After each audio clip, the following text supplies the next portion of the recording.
How does the divorce process work in a litigated divorce? Of the 5 basic ways to get divorced, a litigated or contested divorce is the most well-known. That's what TV dramas are made of, where people are fighting in courts. These are custody battles. These are down and out, down and dirty, litigated, nasty events. These things cost the most stress, the most risk, and wind up being the most expensive ways to get divorced.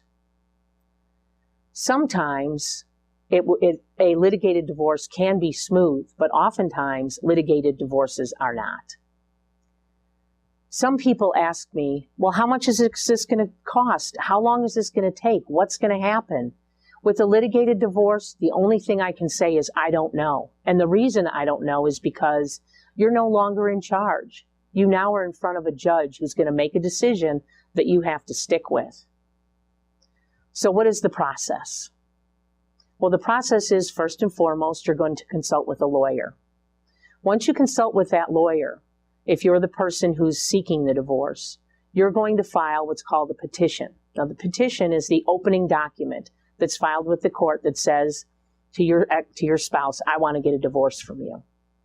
Once that's filed, your spouse has 30 days to that petition. Once the petition is answered, then you begin what's called the discovery process. And the discovery process is an exchange of information from both of you. You're going to have to collect paperwork on what you owe, what you own, anything you've accumulated during the marriage, and also the things that you had before the marriage to prove that they're your separate property. If one of the parties needs money to live on during this period while the divorce is going on, your lawyer may also file to get that person a temporary support. If you can't agree in the meantime on how the custody of the children is going to be shared, you also may be going to court to get an interim or custody order that sets forth what your custody is while the process is going on.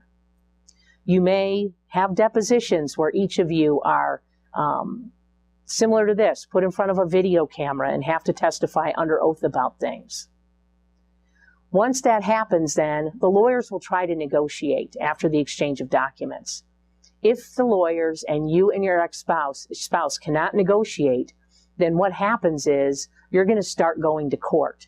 And once you go to court, that's where you're going to have a trial. The expense goes up much, much more. And the court's going to decide what happens, not you. Once the court decides what happens, the lawyers are going to write that out on a piece of paper and you have to sign it.